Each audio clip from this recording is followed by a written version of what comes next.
Hey, everybody, JJ here, back with another Wednesday of Zoom networking.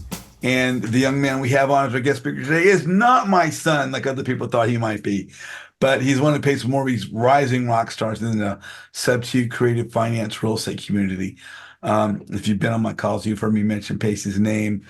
Unbelievably awesome, great, nice person. He is the leader in the country, which makes him leader in the world on creative real estate, creative finance and real estate.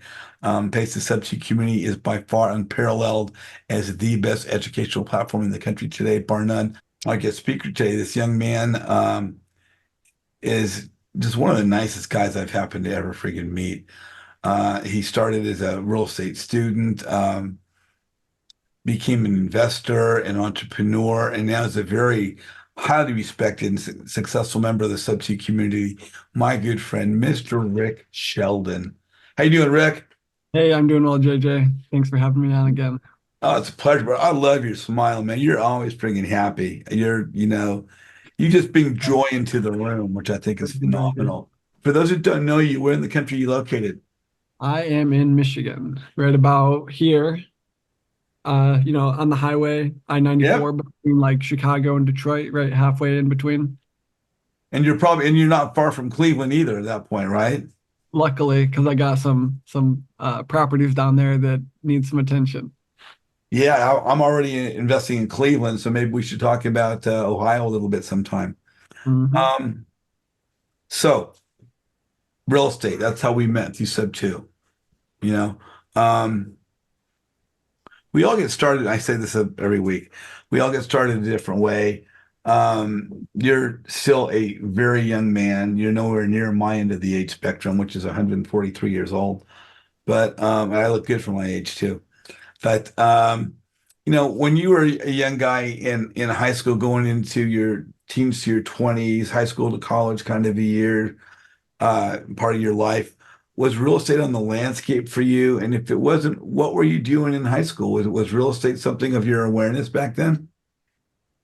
Actually, like no job was in my awareness in high school. I went into college to figure it out, and I did a pretty bad job at that too. So what did you study in college? So I started with human biology. And then I went from there, let me remember this, to finance, to marketing, to psychology, then back to human biology. Wow, pretty Yeah. cool. So when you got out of college, did you get a degree and move into something that related to your degree? Well, I guess no. So kind of yes and no. The reason for all the bounces with the different majors was because I started with science. Pre-med was the plan, I guess, tentatively, but I decided against that pretty early on. I bounced into the business field, but didn't really find they were kind of boring classes. Like I knew I liked business, but the classes were really boring. So I moved back into science classes, but I knew that I wasn't going to get into any type of lab work or medical school or anything. I wanted to get into the workforce right away, but I didn't really have an idea what that was going to be. So the few weeks after graduation, I went to Brazil. When I got back from Brazil, I started firing off applications to any job that just wanted me to send them a resume. Like any of the jobs that wanted me to click into their site and do their whole application, I did not do those. I just fired off a bunch of resumes and I got a call back from like the perfect job actually at that time. It was selling lab equipment to scientists. So it was like perfect. I just didn't even know about it until I got that call. Very cool. Very cool. So, you know, at college, probably early 20s, and you got into the workforce for a while. Um, and you just hit 30, right? You're like Yeah. spanking into the 30s. Yeah, as of December. Yeah, you're a brand new 30-ish person. So, how did you transition to real estate? How did it come on your landscape? We're out of sub two. We're both in sub two. Was that the first thing you saw? Did other things lead you to sub two? What was your ascent into real estate investment? Yeah, so it was a slow ascent, basically in Arizona in 2018. That was a couple years after I'd graduated. I'd started learning about bigger pockets and listening to some books and stuff. And I knew I wanted to become an entrepreneur. And I was like weeks away from pulling the trigger when a recruiter actually called me to poach me into a much better sales job. So that kicked the can down the road because they doubled my salary, which, that cooled my jets for a little while. But then I mistakenly went from my sales manager position to a marketing manager position, and that's what ruined it. That's what ruined the W-2 world for me. And after I, got out of that around COVID time with all the craziness and job let goes, like letting go of people and stuff, I decided to just burn the boats at that time. Well, the boats were burned for me, but I decided to stay in the water, I guess.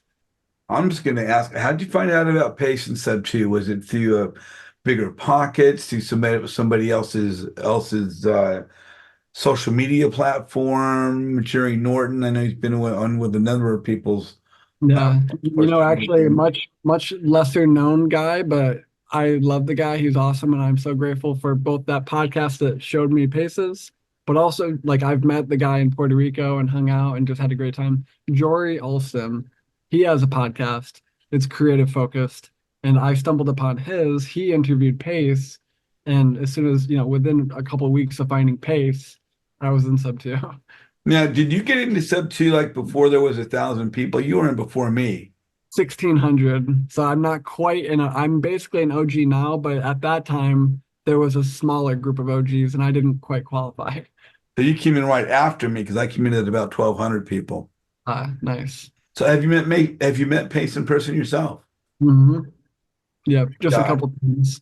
great guy. Oh So, yeah. when we get into real estate, as Pace said when I got started, when you got started, it was like there were various roles of the acquisition manager, the dispo manager, transaction coordinator, the integrator. Someone had to be a visionary.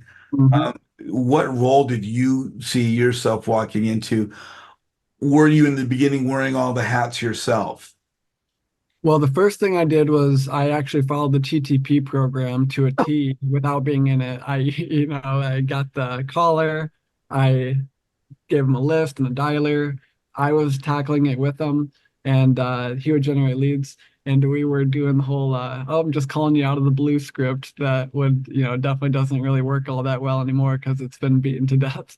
But yeah, that's how we started. I was, the owner of a very small team with me and one caller using a dialer and a Google spreadsheet or, an Excel sheet. So those couple of things together, we were generating leads. While I had done that for about 4 months and built up a pipeline, that's when I joined Sub 2 about 6 months after going full time into real estate.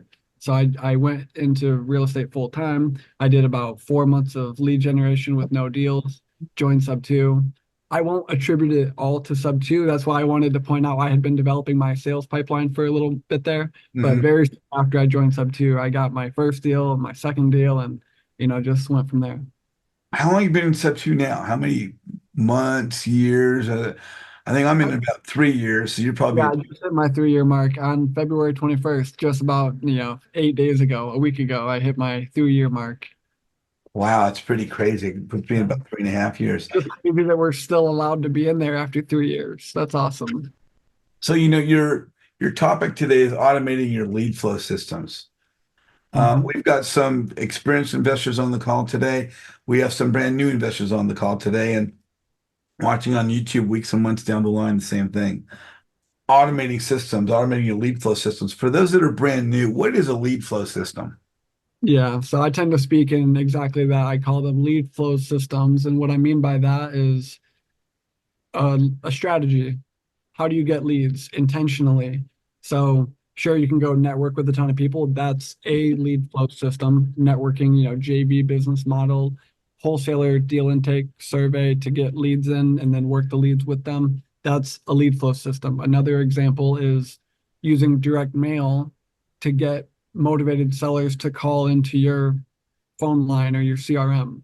Another one might be running Facebook ads and having a full system to collect leads and nurture them and track the performance of that lead flow system. And now we're getting a little bit further into the weeds with it, but with any lead flow system, we want to be able to track the conversion rates. How far into the process can we get leads from each source? So our leads from Facebook, easier to get to contract than direct mail leads, for example. Yeah, I hear all the time it's people talk about don't do 85 things. Pick one thing and just stay with that for 3 months. When we're looking at lead flow systems, is it the same thing? I mean, there's a variety of lead flow systems. Do we just take bounce back and forth for a series of months, or do we stick for one system for a few months and see how it goes? What's your perspective on that? Well, it's really dependent on each person's intentions or the intentions of each team. So I don't know how interactive we can make this because it's a YouTube video, but maybe you guys can start to throw in the chat just kind of like what your main goal with building a real estate business is. Is it picking up rentals? Is it doing 15 deals a month wholesale? Like, what is your goal? And I'll try to speak to that a bit more. But that's a big part of it is like if you're a newer investor, you don't have experience with all these different lead flow systems, then absolutely jump in one, choose one carefully that is, that you're guided into. Direct mail being a great example, paid ads being a great example, cold calling being a okay example with legalities around it. But if you're a newer person without a ton of experience, then yeah, commit to one and perfect it. But if it's somebody who's been in the business for a long time, maybe they're transitioning CRMs and they're like, hey, I've already been doing it. I just want to build more. I want to redo it and build it over here. Then, no, I guess for that type of team, you would want to start getting everything rolling at the same time because you know that eventually they're going to need all those systems operating. You're going to want probably direct mail, websites with SEO, some paid ads, some JV business model scenarios. So depends on the investor, I think. So, Rick, we're talking about all kinds of different ways to generate lead flow. One you didn't mention that I hear on occasion is direct to agent, Mhm. direct to seller. Are those considered also avenues of lead flow? Exactly. Yeah. Direct to agent outreach, that's lead flow, but even a little bit more granular, is it low equity outreach or outreach about old or expired listings?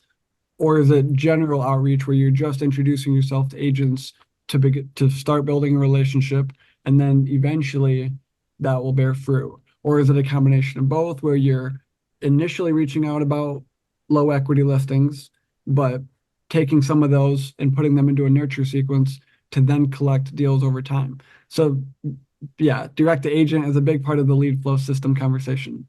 Yeah, and it seems as though a lot of it's dependent upon where each investor is in their process of the development of their business. Mhm.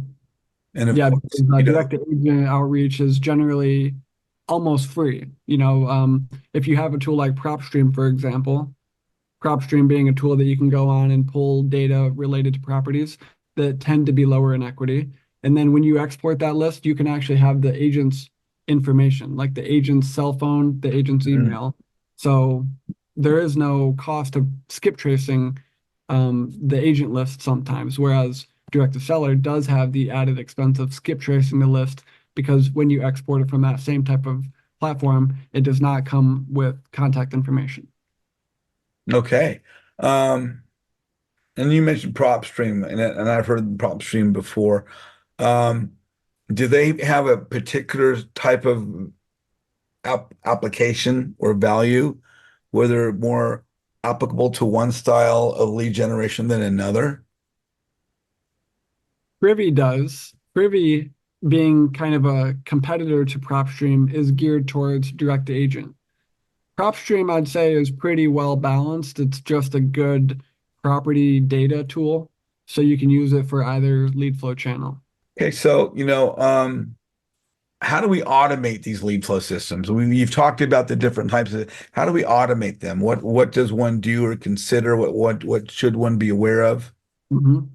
Yeah, so a big dynamic of this and why I kind of started smirking there is because like automating the lead flow channel is one thing, but I we wanted to not not do a bait and switch, but that's what gets people really excited. But what's just as important, but would get, fewer clicks, I think, is the tracking of the performance of the lead flow systems. So really they go hand in hand. It's automating the process of generating the leads, the process of nurturing those leads, but just as importantly, automating the tracking of the performance of the leads.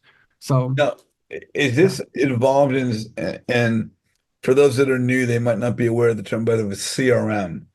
That's Hmm. a customer relations management system. As one is developing leads and they're tracking their leads, tracking their key KPIs, which are key performance indicators.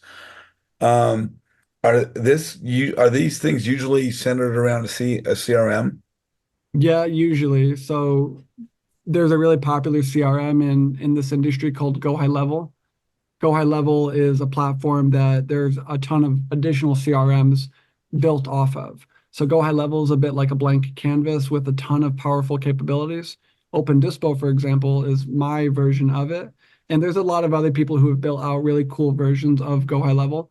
But Go High Level is a CRM that really facilitates the automation of these types of processes really well. So one thing that it'll let you do is, for example, let's say you are using direct mail as your lead flow system. You send out the mail, the phone number that you put on the direct mail piece would be a phone number that's purchased in your CRM and associated with a very particular campaign. So you know anybody who calls that phone number, most likely, unless it's a spam call, is calling about your blue postcard that you sent to data that you pulled in January in Oakland County, Michigan. That list in January was maybe pulled from a company, like a particular company. So those data points together make up a campaign, and you link a phone number to that. So in this example, you start sending out mail. It's got a phone number that's got variables that we know about the phone number. Anybody who comes in by calling that phone number goes through an automation. And this is the beginning of the lead flow system automation processes, like the starting point. Like, how do we actually collect their info, or how do we put them into the beginning of the process? And in this example, it's them calling a particular phone number. And in the CRM, that allows you to automate things. So them calling is a trigger to a workflow that then adds them to a pipeline, notifies your team, maybe kicks the data into a Google sheet that can start helping you track the performance of the records and so on. Wow. Wow, is all I have to say. And I'm sure it's really, really helpful. And it just seems as we build our team, would maybe have an integrator, and the integrator would handle that aspect of the business. Yeah, exactly. That's usually who takes that on. You know, Okay, yeah, sometimes because sometimes you got to do what you got to do, and if it's a small team, you've got to wear multiple hats, and you shouldn't avoid getting a CRM because you don't feel like an integrator. I think you should probably have some way of managing your leads, especially if you want to start automating the process. You can do a ton of leads, you can do a ton of deals without automation, no questions asked. You can, go out there and network with a ton of people, kick up a bunch of dust and do some deals. But you want to automate the process, which is what this topic is about. Then you'll need a good CRM, I think. okay, and depending upon one's expertise with, I'll just say more technical computer stuff, would then, sort of be the crossroads of do I need to bring on an integrator or not? Mhm. Okay. Yeah. I mean, I have a website. I have a CRM, which is based off of Go High Level, but I'm using it more for marketing than I am using it for lead tracking or things of that nature. I'm a buy and hold investor. So I Mhm. think obviously I'm probably to the point where I need to start tweaking my CRM a little bit to facilitate my desire to build my buy and hold portfolio. Yeah. Yeah, and that's about, again, automating the lead flow system. So in that example, or I guess you didn't give an example, but let's say that based on your strong network and your strong reputation, you've got a lot of people going to your profile, clicking into your links. Imagine you have a link on your profile that says, submit us a wholesale deal. They click it and they go through a form. That form acts as the way that you trigger your automated lead flow system. So you don't say, text me, get a hold of me, send me your deal however you want. You say, send me your deal this way. And by sending it that way, I'll make sure that my team's notified. It goes through the proper channels, proper underwriting process, and we'll have a better, easier way of even letting you know if it's going to work for us or not. Sounds like what I need to do is get with you, possibly Mario Finkbeiner, Marsha, his better house on the call right now. But reach out to some people that have been doing the deal. To help me get my buy box built out and get my lead flow system going.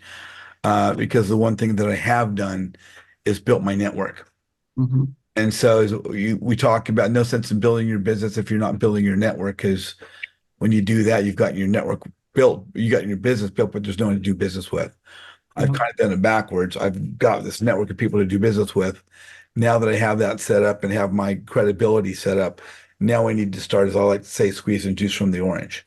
Yeah. Yeah. No, So, I think the biggest deal I've ever done was from, a JV deal from texting my database of wholesalers in my CRM. Do you have a deal for me? Or, do you have anything you're working on? Somebody said yes, start working on it. So, that's perfect. slightly different. It's not the deal intake form, but I automated the process of collecting deals from my database. Cool. Naveen, you are on with Rick Sheldon. What is your question? Awesome. Thanks, JJ. Thank you, Sheldon. Yeah, a couple questions. One is on the agent side and one is on the wholesaler-ish side, right? So on the agent side, how do you build that relationship so that they'll keep sending you deals, right? A lot of times it's just a matter of, I call them, I ask them, are they maybe open to seller carryback or subject to or whatever, things like that. And then a lot of times they say, no, not really. And, sometimes they're pretty short and the thing just ends. And even if they're nice, it just kind of ends at that finding out about that specific deal. And it doesn't really go into a relationship. So that's the first question. The second question is on the negative side. Sometimes you don't want to build a relationship with some people. For example, a lot of wholesalers, a lot of things. I mean, most things they keep texting you, and all the things they send are just trash. And they're not interested in building a relationship. They just want to kind of upsell you something like a whole lot, right? So you don't want to take those messages or calls. How do you handle that in your automation? So those two questions. Yeah, I'll touch on the second one first, actually, because it's easier. The CRM, most CRMs, especially if it's a go high level based CRM, they utilize tags and fields really well.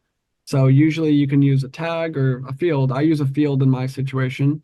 So I have a field called disposition. It's like contact disposition. It's a single choice option. They can fall in only one bucket at a time. One of those buckets is time waster. If you're a time waster, you don't get any messages from me. So that's the first one. That's answer number two. Answer number one is, I think, around the fact that it's kind of like if you're cold calling or you're networking with a lot of sellers, you're generating a lot of direct to seller leads. It's not always about trying to convince the person that you're the best person to buy their house, or that a cash offer, I should say, is the best move for their house. It's not about, going and trying to convince somebody who has a beautiful house that they should sell on the market, that they should sell to you at a discount instead.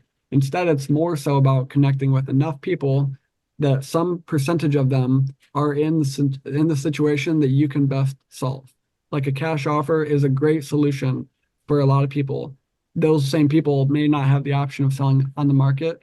So I think same with agents.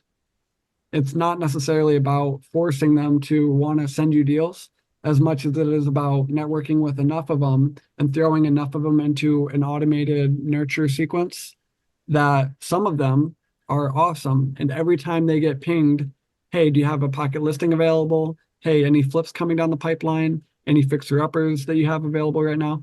Every time they get that, some agents will have a deal for you. So it's about finding those people and just getting more of those people in your nurture sequence.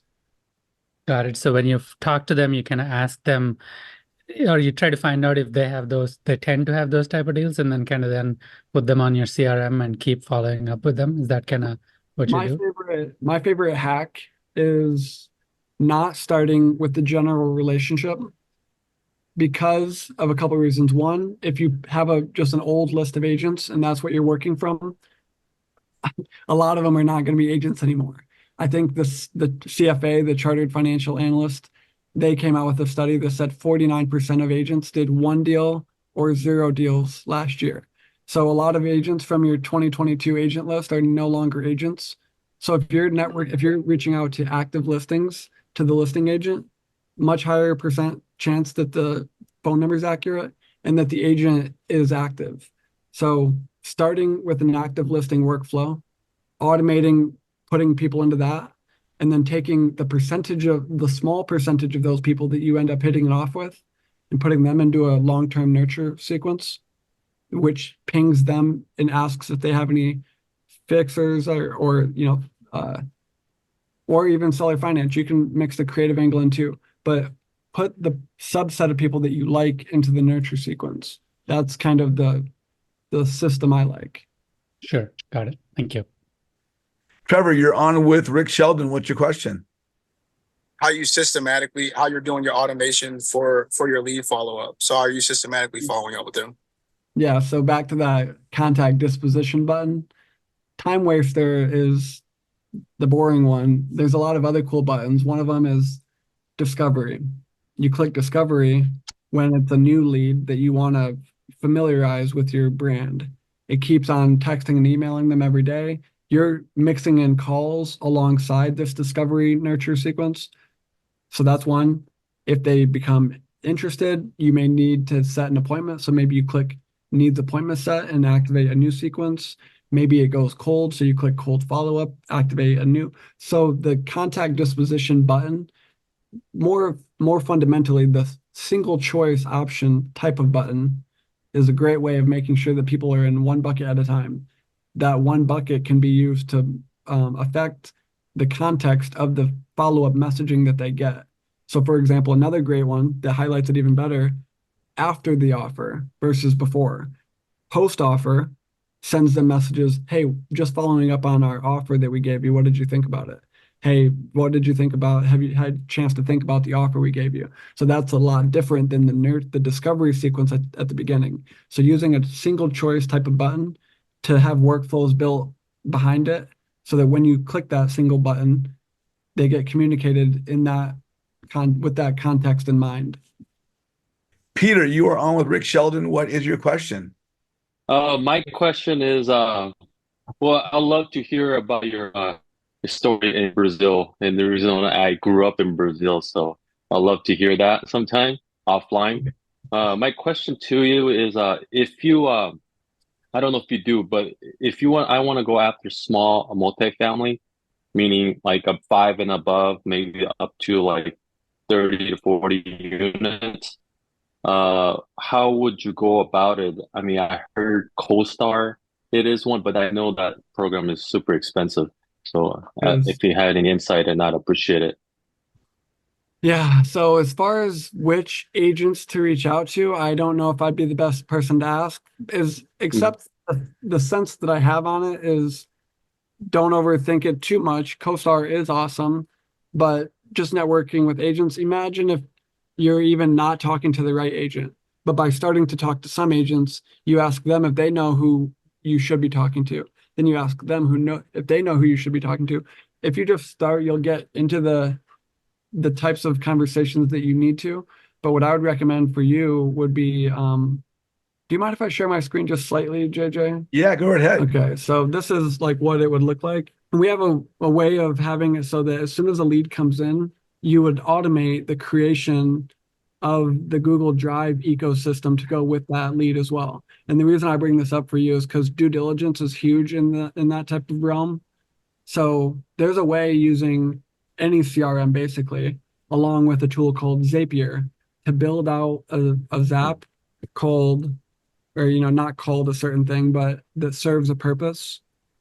So Zapier is a really cool tool that like helps you connect multiple other platforms. So this right here will show you what you can do. This is a really long Zap and it looks crazy, but all it's doing is saying when something happens, in this case, when a survey is submitted, an agent sends you a deal, this activates something. But whatever you use to activate it, it can trigger a Zap here that creates folders and then creates folders within those folders and then links all those folders into your opportunity card. So in here, you've got straight up links to the contracts, due diligence, quotes, and marketing. So, without getting into too much of like a demo there, I would really recommend that for anybody doing multifamily, is really automate the Google Drive ecosystem so that your due diligence is not such a nightmare. So you use Zapier for the agents to submit it to Zapier and they integrate it to the CRM? Is that my understanding? This example, no, that's an internally facing form, but you could totally have an externally facing form, but agents are not the type to fill it out. Wholesalers trying to have you help them sell a deal are much more likely to submit your wholesale deal intake survey than an agent with a Yeah. multifamily. They are not going to do that, so you need to on yourself to do that. I see, I see. Wow, okay. Well, that's amazing. Yeah, I don't have a CRM, so that's something I need to implement, and yeah, that was super helpful actually to do that with the. So it's a very similar way lead generation on the multifamily but as a single family, and Yeah, then I would just lean into follow the up with external as Zach. well. Yeah, that was very helpful. Appreciate it, Rick. Thank you. Heidi, you are on with Rick Sheldon. What's your question? Hey Rick, how are you? Well, Good, good. Thanks for all the great information you're sharing. I have a little bit of a question to step back a little bit. If someone's really just kind of new, getting started, not even sure what they even want to put in a CRM, where's the best place to start, or what are like the best questions to ask? yeah, well, actually, so my business and a lot of scaled up businesses, they use a CRM and a project management tool.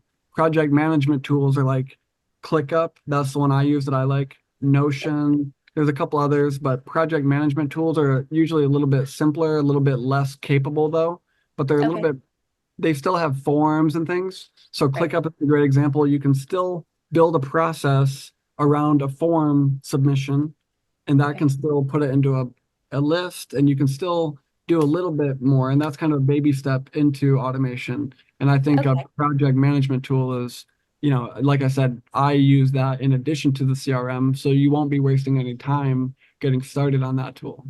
Okay. And so once you get that under your belt and that's working for you and you grow, then you can add on the rest that will kind of capture all that data Mhm. and really kind of help you grow Yeah, from there. Is I that would think kind of about, yeah, I would think about the marketing automation side of it as the weakness of the project management. CRMs are great at marketing automation, so nurturing leads, reactivating dead leads, that type of stuff. That's where CRM really outshines a project management tool. Okay. Okay. But if you start with project management and you get a really strong thing going, it's really easy to kind of integrate that into the next steps. Absolutely. Awesome. Thank you for giving me the first grade kind of explanation of it, but that was super helpful. Thanks. Of course. Let's Mario, you are on with Rick Sheldon. What's your question? see Hey, about it. Rick, how you doing? Is text blasting dying? Rick, I'm not an integrator. I don't even know how to spell CRM, yet alone use it. But on a serious note, is two things. I've known you for years now, and that with the CRM, is it a good thing to borrow from you or to hire you to do and set up the CRM? Somebody like me, thank God I have Marcia because I have no interest in knowing any of that technology. So if you were a newbie, would it be good to go and to use your service, take your program that you do, and have you set it up for us? Is that something you provide? Yeah. And Martha wants that text blasting. Is that dead? Yeah. So JJ. Yeah, I've got a CRM, which I'm using for marketing for my Zooms. But it's also set up, Mario, to do everything. It's also high level, go high level.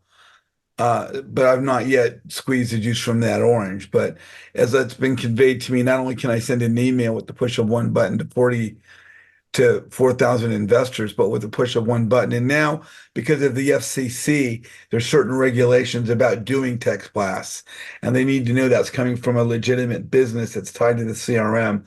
So we're getting that modified because even for what I'm doing, I want to do a text blast to 4,600 people, 4,000 people. So I think to answer part of your question, Mario, yes, CRMs, as I understand, and Rick will correct me if I'm wrong, that given this FCC update regulation, CRMs can do a text blast to thousands of people at a time. Mhm. You Yeah, know, I would modify the add a time part to over time, because first of all, it's a really good practice to get into doing drips. So instead of sending 4,600 messages at once, I say, okay, how long of a period do I have in order to send this out? Maybe it's 2 days. I don't mind if these go out over the next 2 days. So I'll say I've got 4,600 people. I've got 2 days. I've got 8 hours per day. And I can, there's 60 minutes in an hour. So I can send out 5 texts per minute over the next 2 days. That's going to be much better than 4,600 at a time. But, just to clarify that, because that's a big piece of it, that's really helpful. Also, if you can spread that across, excuse me, multiple phone numbers. If you can use multiple phone numbers to send those 5 texts per minute, that's even better. But the reason why we're saying all this is because, yes, texting is getting hard. Texting compliance is, you got to register. Once you register, some messages with no rhyme or reason will still be blocked. So, it's kind of like get what you can out of it while you can, and it's getting harder, but I don't think it's going to disappear. Nobody on my platform really seems to have issues texting their warm leads if they're doing a good job of, isolating the cold follow-up to a different account or something. But, nurturing your warm leads is still very effective, but the cold texting as a prospecting method is getting tight. did that answer your question, Mario? Yes, thanks, JJ, and thanks, Rick. Yep, perfect. Always good to see you, Mario. Thank you so much. Brandon, you're on with Rick Sheldon. Do you have a question? Yeah, hey Rick, I have some questions regarding text messaging. I've in my business, I've been kind of shifting from sending a ton of text messages, like you had mentioned earlier about, spacing out the text messages. With the whole A2P 10 DLC, if people are familiar with that, it's becoming more and more restrictive in especially cold texting. We're starting to kind of shift to calling prospects, as having somebody as a follow-up specialist that makes calls and following up. Let's say it's a real estate agent and you want to follow up with that real estate agent.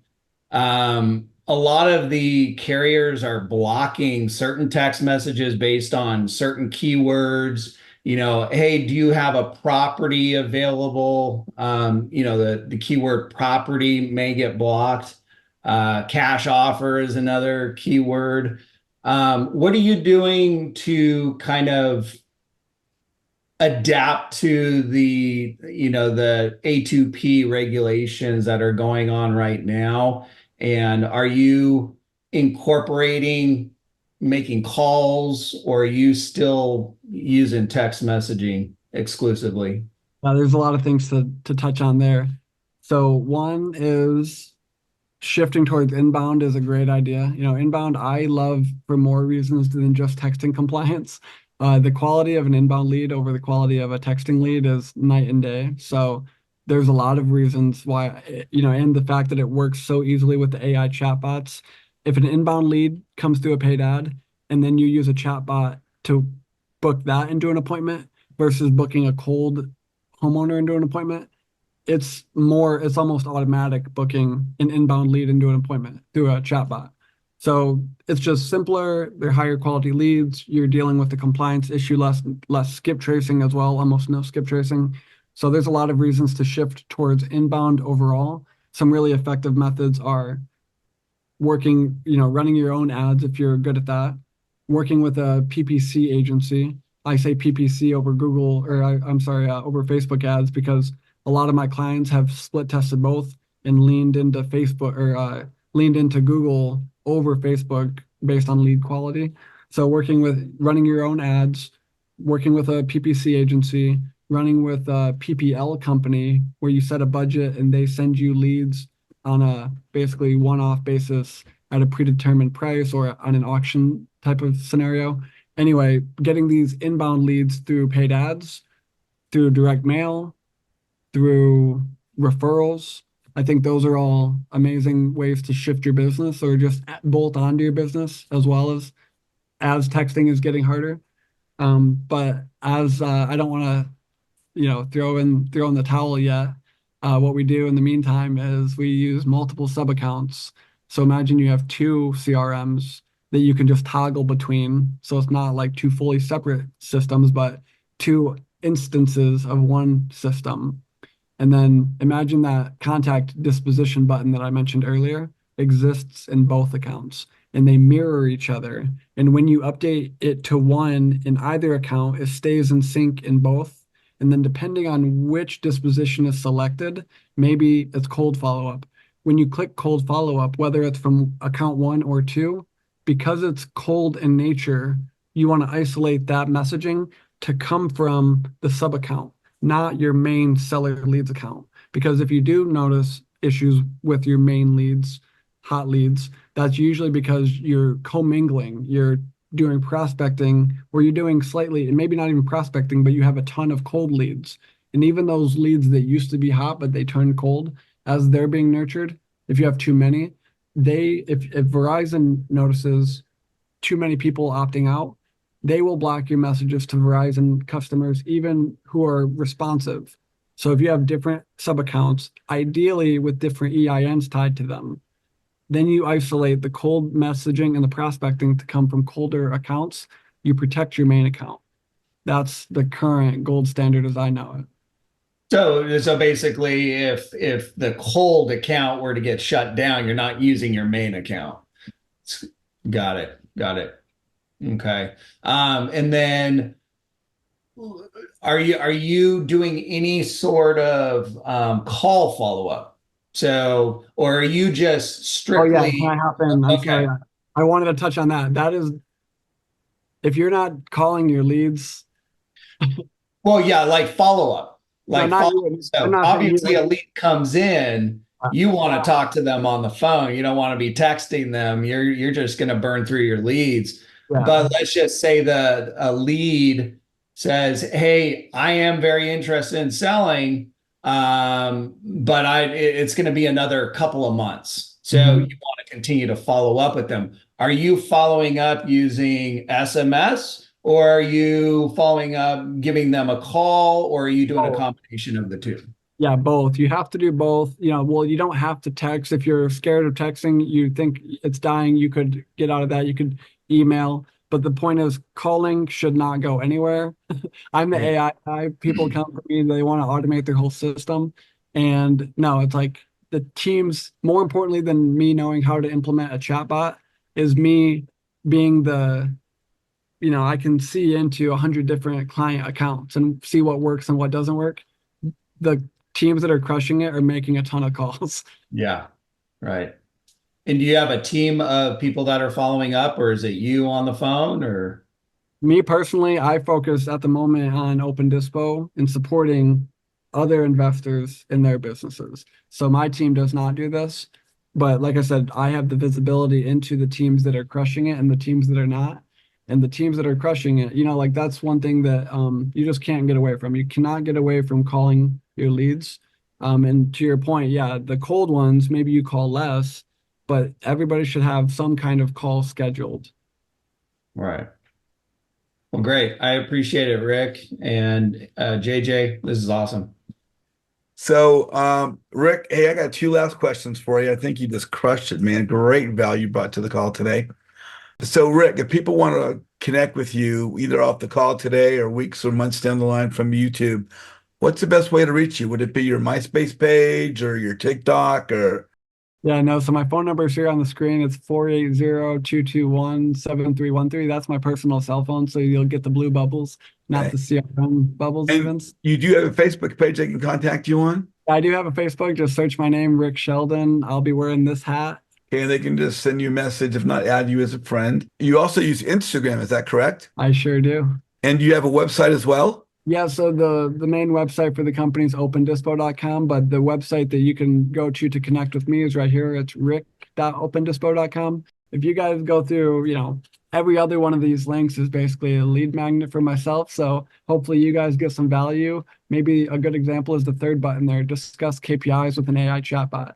That's a great example of me automating my lead flow system. If you guys want, you can go straight through there, and by filling out your info here, you'll get texted by my chatbot that's set up to discuss your KPIs with you. Yeah, Rick, I really want to thank you. Again, if you guys want to reach out to me, just go to my website, JJZZN, and hit the register now button, get you into my group. My last question for you, Rick, is, you're a very experienced investor. You've been doing this for a while, and you're very successful. There are many educational platforms on social media, such as Sub2, Gator, Astro Flipping, Jerry Norton. They all have brand new people coming to their education platform, being exposed to social media for the first time. There are very experienced investors coming to these education platforms, being exposed to the application of social media to their business for the first time. Now, these investors, new and experienced, come to social media and these education groups. What is the value of networking to the success of their business? And what is the value of joining a group like mine, which is a networking group? Yeah. Well, I think it's very successful or important to your business. Like I mentioned a while back in the middle of the video here, my biggest deal I've done to this point was from a friend of mine. I texted my network of wholesalers. I asked if anybody needed help with the deal. A deal was brought to my attention. We bought it for $525 and sold it for $658. So, that's the value of the networking. But also even more than that, kind of like I think what you view it as, it's not only about the business's success, it's about enjoying life and having friends and building relationships and just enjoying the business and enjoying the work that you do. You're not Yeah. going to enjoy your life and business if you're not making friends. Yeah. And as we like to say, that we cannot do this business by ourselves. And we need to build relationships with others that find commonality with us, which lead to them supporting us. Know, like, and trust. We need to make ourselves visible so they can know us. And ideally through that, they'll like us if they interact with us. And then after that gets down to the business of trusting and doing deals. Hey, Rick, I really want to thank you for being on today, brother. Really, really love the presentation. If you guys are on the call right now, hang out. Do not disappear. We're going to do breakout rooms in just a minute. If you guys are watching on YouTube right now, you can find Rick through his Facebook, through his Instagram, as well as his website. And again, you can connect with me through my website, jjzeason.com. Please look for Rick and myself coming up more on social media. We've both got things out there. We're on Instagram, we're on Facebook, LinkedIn, and have websites. So, Rick, I guess they'll see us down the road, right? And we'll just keep doing what we do. Sounds good. I'll be back, hopefully. Thank you, guys. Thanks for joining us today. Thank you.